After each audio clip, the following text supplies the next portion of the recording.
આપણે છેલ્લે ક્યાં સુધી જોયું હતું? છેલ્લે એક્ઝામ્પલ 2 સુધી જોયું હતું અને એક્ઝામ્પલ 3 અને 4 શું કરવા આપ્યા હતા? હોમવર્કમાં આપ્યા હતા, બરાબર? હવે આવે છે એક્ઝામ્પલ 5. તો એક્ઝામ્પલ 5 શું કહે છે? જોઈને કે મોહન તેના બેંકના ખાતામાં રૂપિયા 2000 જમા કરાવે છે. કોણ જમા કરાવે છે? મોહન. કેટલા? તો કે એના બેંકના ખાતામાં કેટલા જમા કરાવે છે? 2000 રૂપિયા, બરાબર? હવે આગળ શું કહે છે? અને બીજે દિવસે તેમાંથી 1642 રૂપિયા ઉપાડે છે. શું કહે છે? કે બીજે દિવસે મોહન કેટલા ઉપાડી લે છે બેંકના ખાતામાંથી? 1642. જો ઉપાડેલ રકમને ઋણ પૂર્ણાંક સંખ્યા વડે દર્શાવાય તો જમા કરાવેલ રકમને કઈ રીતે દર્શાવશો? પહેલો પ્રશ્ન શું પૂછ્યો આપણે? કે ઉપાડેલ રકમને ઋણ પૂર્ણાંક વડે દર્શાવાય તો જમા કરાવેલ રકમને કઈ રીતે દર્શાવશો? પછી શું કહે છે? કે ઉપાડ પછી મોહનના ખાતામાં કેટલી શિલક છે તે શોધો. શિલક એટલે કે શું? તો કે જે બાકીના રૂપિયા વધે. મોહન પહેલા 2000 જમા કરાવી લે, પછી તેમાંથી 1642 ઉપાડી લે, તો બાકીના જે રૂપિયા વધે ખાતામાં તેને શું કહેવાય? શિલક. શું કહેવાય? શિલક. તે આપણે શોધવાનું છે, બરોબર? તો આપણે શોધી લઈએ. તો શું લખશું? કે બેંકના ખાતામાં જમા કરાવેલ રકમને કેના વડે દર્શાવવામાં આવશે? ધન પૂર્ણાંક વડે. કેના વડે દર્શાવવામાં આવે છે? ધન પૂર્ણાંક વડે. તો બેંકના ખાતામાં જમા કરાવેલ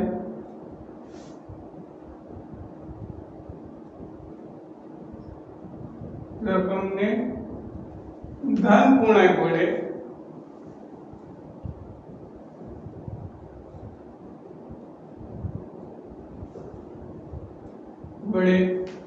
અને ઉપાડેલ રકમને કેના વડે દર્શાવવામાં આવે છે? ઋણ પૂર્ણાંક વડે. અને ઉપાડેલ રકમને કેના વડે દર્શાવવામાં આવે છે? ઋણ પૂર્ણાંક વડે. ઋણ પૂર્ણાંક વડે દર્શાવવામાં આવે છે, બરોબર? તો આપને એક પ્રશ્ન પૂછ્યો તો. શું પ્રશ્ન પૂછ્યો તો? કે તમે જમા કરાવેલ રકમને કેના વડે દર્શાવશો? તો એ આપણે જવાબ આપી દીધો. શું જવાબ આપ્યો? કે જમા કરાવેલ રકમને આપણે ધન પૂર્ણાંક વડે દર્શાવશું, બરોબર? હવે શું કહે છે? કે મોહનના ખાતામાં કેટલી શિલક છે તે શોધો. તો મોહને કેટલા રૂપિયા જમા કરાવ્યા છે? કે મોહને 2000 રૂપિયા જમા કરાવેલા છે. મોહને 2000 સોરી અહીંયા શું લખ્યું આપણે? મોહને જમા કરાવેલ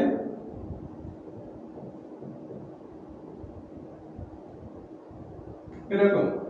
હવે જમા કરાવેલ રકમ કેટલી છે? કેટલી છે? આપણે આપે છે 2000. 2000 કેટલી છે? 2000. હવે એ ધન થશે કે ઋણ? ધન થશે કે ઋણ? તો કે ધન જ થાય ને. કેમ? કારણ કે આપણે કઈ કીધું છે? શું કીધું છે? કે જમા કરાવેલ રકમને આપણે કેના વડે દર્શાવશું?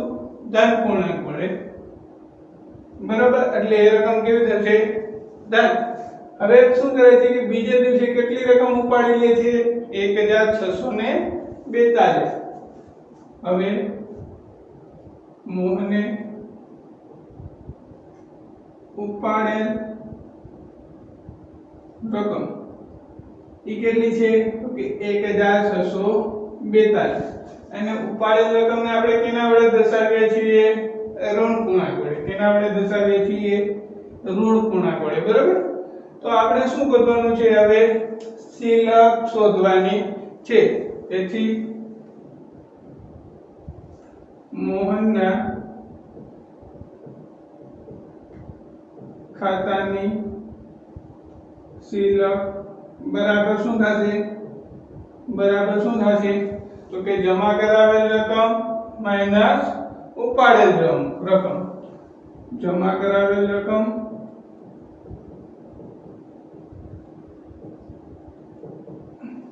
ઓછા ઉપાડેલ રકમ, બરાબર? સમજાય છે? શું થશે? તો કે જમા કરાવેલ રકમ ઓછા ઉપાડેલ રકમ. તો એને કેટલી જમા કરાવી હતી? 2000. ઉપાડી કેટલી? તો કે 1642. બરાબર? કેટલી થાય? તો કે 2000 ઓછા 1642. તો આ કેટલા થશે? કેટલા થશે? બાદબાકી કરો જીને 2000 માંથી 1642 બાદ કરો જીને કેટલા વધે છે? કરો કરો. શું વધશે? રૂપિયા 358. કેટલી થશે? રૂપિયા 358. આ મોહનના ખાતાની શિલ્લક કેટલી હશે? કે મોહનના ખાતાની શિલ્લક રૂપિયા 358 હશે. આ મોહનના ખાતાની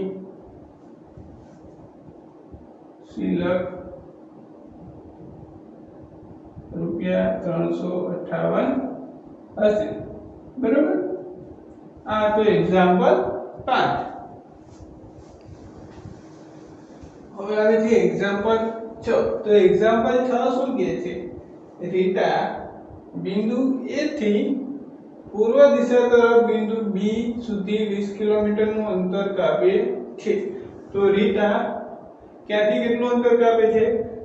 તો કે બિંદુ A થી બિંદુ B સુધી કેટલું અંતર કાપે છે? 20 કિલોમીટર. મતલબ કે આ બે બિંદુઓનું વચ્ચેનું અંતર કેટલું હશે? 20 કિલોમીટર. બરાબર? હવે શું કહે છે આગળ જોજો ને કે એ જ રસ્તે, કયા રસ્તે? તો કે આ જે રસ્તો હતો એ જ રસ્તે બિંદુ B થી પશ્ચિમ દિશા તરફ 30 કિલોમીટરનું અંતર કાપે છે. રીટા હવે શું કરે છે? તો કે બિંદુ B છે ત્યાંથી પશ્ચિમ દિશા તરફ, બિંદુ B છે ત્યાંથી પશ્ચિમ દિશા તરફ કેટલું અંતર કાપે છે?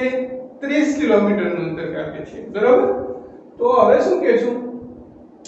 જો પૂર્વ દિશા તરફ કાપેલા અંતરને ધન પૂર્ણાંક વડે દર્શાવવામાં આવે તો પશ્ચિમ દિશા તરફ કાપેલા અંતરને તમે કેવી રીતે દર્શાવશો?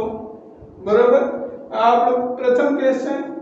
હવે બીજો ક્વેશ્ચન શું કહે છે કે બિંદુ A થી તેની અંતિમ સ્થિતિને તમે કઈ પૂર્ણાંક સંખ્યા વડે દર્શાવશો? બરાબર? કેવી સંખ્યા વડે દર્શાવવાનું છે આપણે? પૂર્ણાંક સંખ્યા વડે. તો આપણે તો પેલા કહી દઈએ. શું કહેવું છે? કે આપણે રકમમાં આપેલું છે કે પૂર્વ દિશા તરફ કાપેલા અંતરને ધન પૂર્ણાંક વડે દર્શાવવાના છે.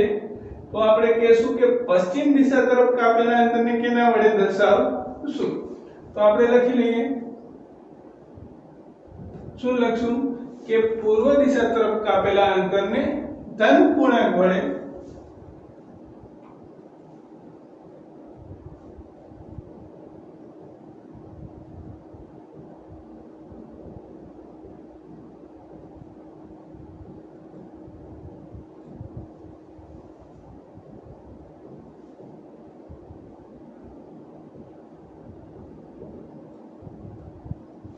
હવે પૂર્વ દિશા તરફ આપણે કાપીએ છીએ અંતર, એને ધન પૂર્ણાંક વડે દર્શાવવામાં આવે તો પશ્ચિમ દિશા તરફ કાપેલા અંતરને કેના વડે દર્શાવશું? ઋણ પૂર્ણાંક વડે. કેમ ઋણ પૂર્ણાંક વડે? કારણ કે પૂર્વ અને પશ્ચિમ કેવી દિશાઓ છે એકબીજાની? કેવી છે? વિરુદ્ધ દિશાઓ. કેવી છે? વિરુદ્ધ દિશાઓ. એટલે આપણે પૂર્વ દિશા તરફ કાપેલા અંતરને ધન પૂર્ણાંક વડે દર્શાવીએ તો પશ્ચિમ દિશા તરફ કાપેલા અંતરને કેના વડે દર્શાવવું પડે? ઋણ પૂર્ણાંક વડે. પૂર્વ દિશા તરફ કાપેલા અંતરને ધન પૂર્ણાંક વડે અને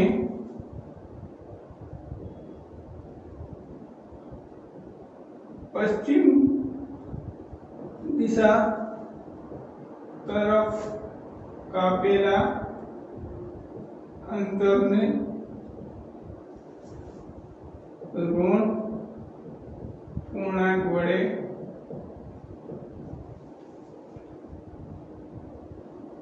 દર્શાવીશું. સમજી ગયો એટલું બધાને? બરોબર. હવે શું કહે છે રકમમાં કે રીટા બિંદુ A થી પૂર્વ દિશા તરફ બિંદુ B સુધી 20 કિલોમીટરનું અંતર કાપે છે. કઈ દિશા તરફ અંતર કાપે છે? તો કે પૂર્વ દિશા તરફ. ક્યાંથી? A થી B સુધી કેટલું અંતર કાપે છે? 20 કિલોમીટર. એટલે આ અંતર કેટલું થશે તમારું? તો કે 20 કિલોમીટર. સમજાય છે? ક્યાંથી ક્યાંનું અંતર? તો કે A થી B નું અંતર. કઈ દિશામાં? તો કે પૂર્વ દિશામાં. અને આની નિશાની કેવી હશે? ધન. કેમ? કારણ કે પૂર્વ દિશામાં કાપેલા અંતરને આપણે કેના વડે લીધા છે? ધન પૂર્ણાંક વડે. તો શું કહે છે હવે આગળ? એ જ રસ્તે બિંદુ B થી પશ્ચિમ દિશા તરફ 30 કિલોમીટરનું અંતર કાપે છે. બિંદુ B થી પશ્ચિમ દિશા તરફ 30 કિલોમીટરનું અંતર કાપે છે. આપણે એવું ધારી લઈએ કે B થી બિંદુ C આ કેટલું અંતર થશે તમારું? 30 કિલોમીટર. કેટલું અંતર થશે? 30 કિલોમીટર. પણ અહીં નિશાની કેવી આવશે? કેવી આવશે આગળ? ઓછાની. કેમ ઓછાની આવશે? કારણ કે બિંદુ B થી પશ્ચિમ દિશા તરફ અંતર કાપે છે અને પશ્ચિમ દિશા તરફ કાપેલા અંતરને આપણે કેવા લીધા છે? ઋણ પૂર્ણાંક વડે. એટલે આની નિશાની કેવી આવશે? ઓછાની. આની કેવી આવી? વત્તાની. સમજાઈ ગયું એટલું? તો હવે આગળ શું કહે છે? એ બિંદુ A થી તેની અંતિમ સ્થિતિને તમે કઈ પૂર્ણાંક સંખ્યા વડે દર્શાવશો? હવે તો આપણે પહેલા આટલું કર્યું એ લખી લઈએ. તો કે બિંદુ A થી બિંદુ B તરફ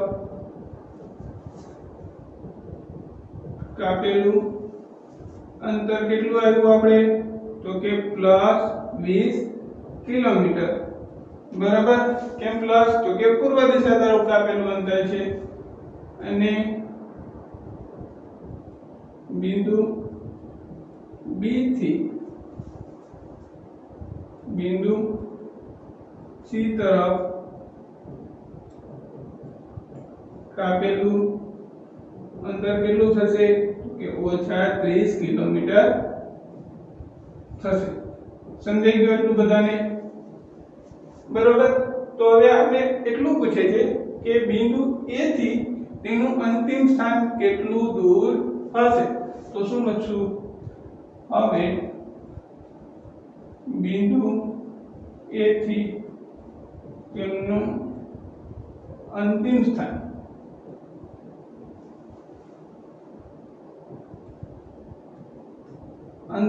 કેટલું દૂર હશે?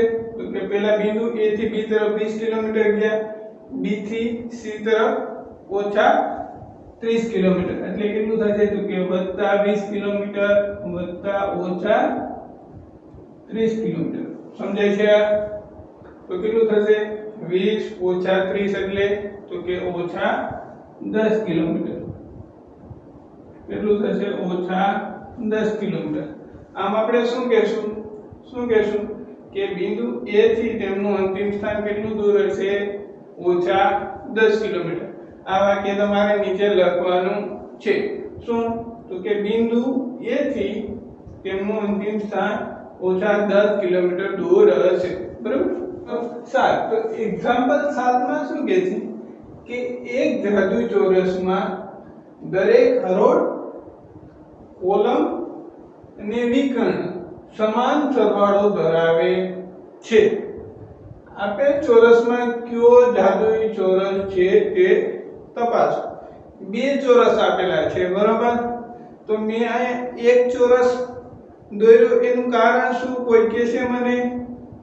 જે જૂના વિદ્યાર્થી હશે એ સમજી ગયા હશે કે મેં આ એક ચોરસ કેમ દોર્યો. નવા વિદ્યાર્થી પણ થોડાક સમયમાં સમજી જશે કે મેં આ એક ચોરસ કેમ દોર્યો. કારણ કે બીજો ચોરસ જે છે એ દાખલો હોમવર્કમાં, એટલે મેં અહીંયા એક જ જાદુઈ ચોરસ દોર્યો છે. બરાબર. તો શું કહે છે આ જાદુઈ ચોરસમાં? કે દરેક હરોળ, કોલમ અને વિકર્ણ સમાન સરવાળો ધરાવે છે. જ્યાં હરોળ છે, હરોળ એટલે કે આડી લાઈન, આડી લાઈન, ઊભી લાઈન અને વિકર્ણ શું કરે છે? સમાન સરવાળો ધરાવે છે. તો તેવા ચોરસને શું કહેવાય? જાદુ ચોરસ. તો આપણે શોધવાનું શું કે છે કે આ બધાની બધી હરોળ, બધી કોલમ અને બધા વિકર્ણ શું સમાન સરવાળો ધરાવે છે? જો સમાન સરવાળો ધરાવતા હોય તો તે કેવા હશે ચોરસ? જાદુઈ ચોરસ. તો આપણે આ ચોરસને જોઈએ. તો શું લખશું કે પ્રથમ હરોળમાં સંખ્યા કઈ છે? તો કે 5 ઓછા 1 અને ઓછા 4 એ બધાનો સરવાળો કરશું. બરોબર? તો લખશું કે પ્રથમ હરોળનો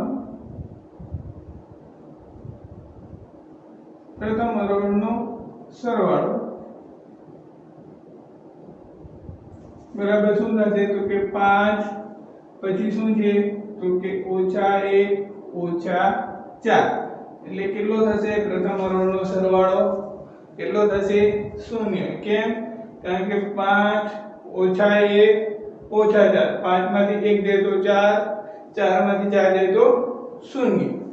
હવે આવે છે બીજી હરોળ. તો બીજી હરોળમાં કઈ સંખ્યા છે? બીજી હરોળનો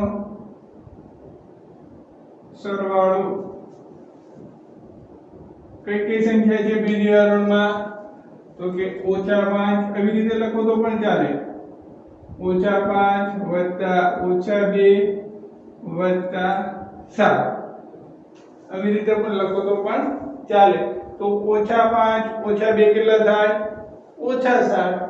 ઓછા 7 વત્તા 7 એટલે શું થશે? 0. શું થશે? 0.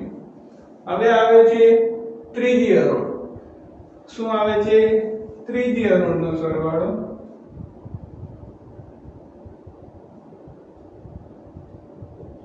તો ત્રીજી હરોળનો સરવાળો બરાબર કઈ સંખ્યા આપેલી છે?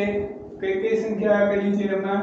તો કે 0 વત્તા 3 કૌંસમાં ઓછા 3 એટલે કેટલા થશે? તો કે 0 વત્તા 3 કરો એટલે 3, 3 ઓછા 3 કરો એટલે 0. તો આપણે આ શું કર્યું? તો કે બધી હરોળનો સરવાળો ગોતી લીધો. હવે આપણે જોઈએ કોલમ. બરોબર? શું જોઈએ? કોલમ. તો પ્રથમ કોલમ કઈ છે? પ્રથમ કોલમ અહીં આવશે કોલમ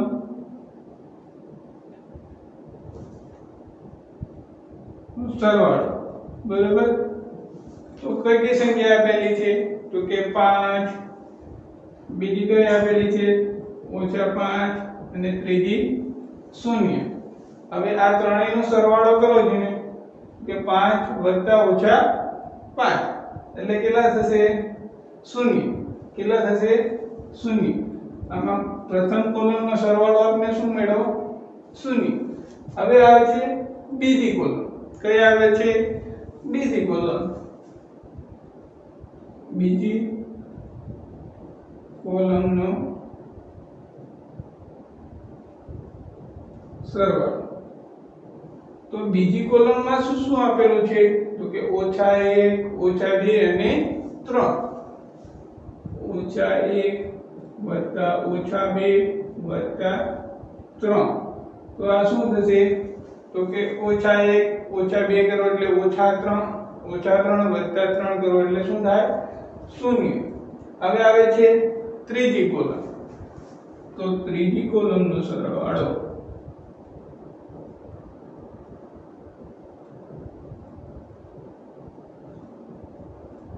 તો ત્રીજી કોલમમાં શું આપેલું છે? ઓછા 4 7 અને ઓછા 3. તો ઓછા 4 વત્તા 7 ઓછા 3. તો શું થશે આનો સરવાળો? શું થશે? 0. શું થશે? 0. બરોબર?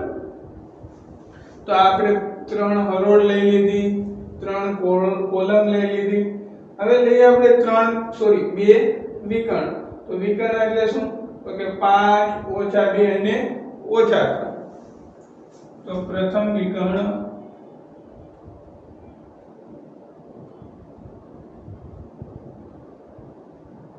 સરવાળો તો શું થશે તો કે 5 વત્તા ઓછા 2 વત્તા ઓછા 3 કેટલો થશે સરવાળો કેટલો થશે 0 કેટલો થશે સરવાળો 0 હવે બીજો વિકર્ણ લે બીજો વિકર્ણ શું થશે તો કે ઓછા 4 ઓછા 2 અને 0 બીજા વિકર્ણનો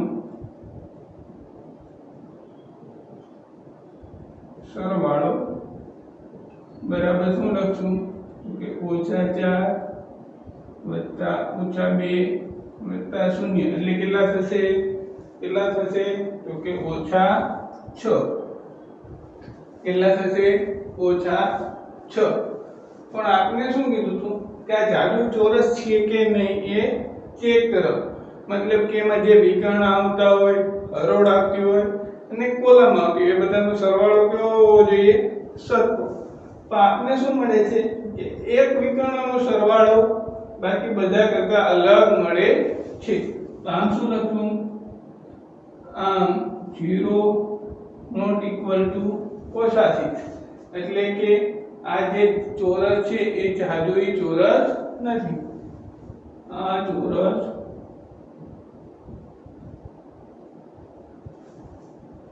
જાદુઈ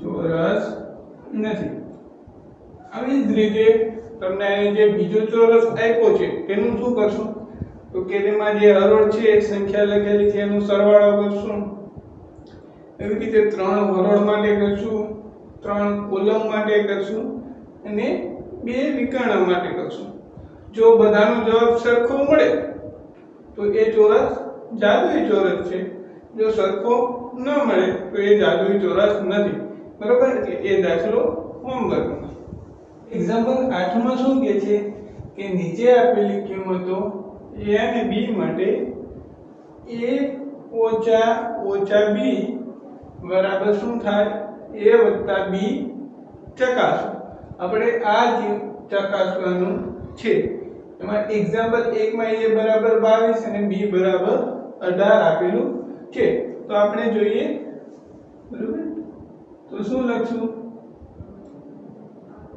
લખશું પહેલા તો કે અહીં a બરાબર કેટલું આપેલું છે 21 અને b બરાબર 18 અહીં a બરાબર 21 અને b બરાબર 18 આપેલ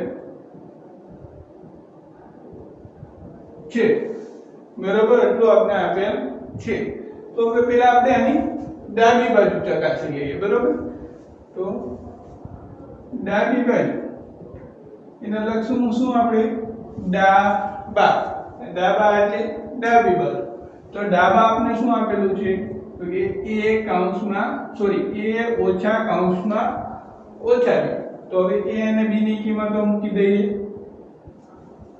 તો a ની કિંમત કેટલી આપેલી છે આપણે અહીંયા 21 કેટલી આપેલી છે 21 અને b ની કિંમત શું આપેલી છે 18 શું આપેલી છે 18 પણ આપણે તો અહીંયા ઓછા b ની કિંમત જોઈએ છે શું જોઈએ છે ઓછા b તો શું થશે ઓછા b બરાબર ઓછા 18 બરાબર તો શું થશે 21 ઓછા 18 હવે ઓછે શું થાય વત્તા તો 21 વત્તા 18 21 વત્તા 18 કરો તો કેટલા થશે 39 કેટલા થશે 39 આમ આપણે ડાબી બાજુનો જવાબ મળી ગયો શું મળ્યો 39 હવે આપણે જબા એટલે કે જમણી બાજુનો જવાબ મેળવી લઈએ તો જમણી બાજુનો જવાબ મેળવશું તો જમણી બાજુ શું આપેલું છે ખાલી a વત્તા b શું આપેલું છે a વત્તા b તો a ની કિંમત કેટલી છે આયા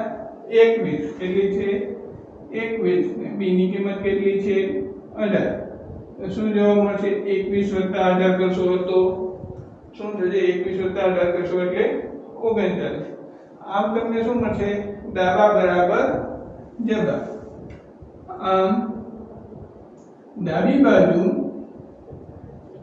બરાબર જમણી બાજુ બરાબર તેથી શું કહેવાનું આપણે કે તેથી a ઓછા ઓછા b બરાબર a વત્તા b સાચું છે.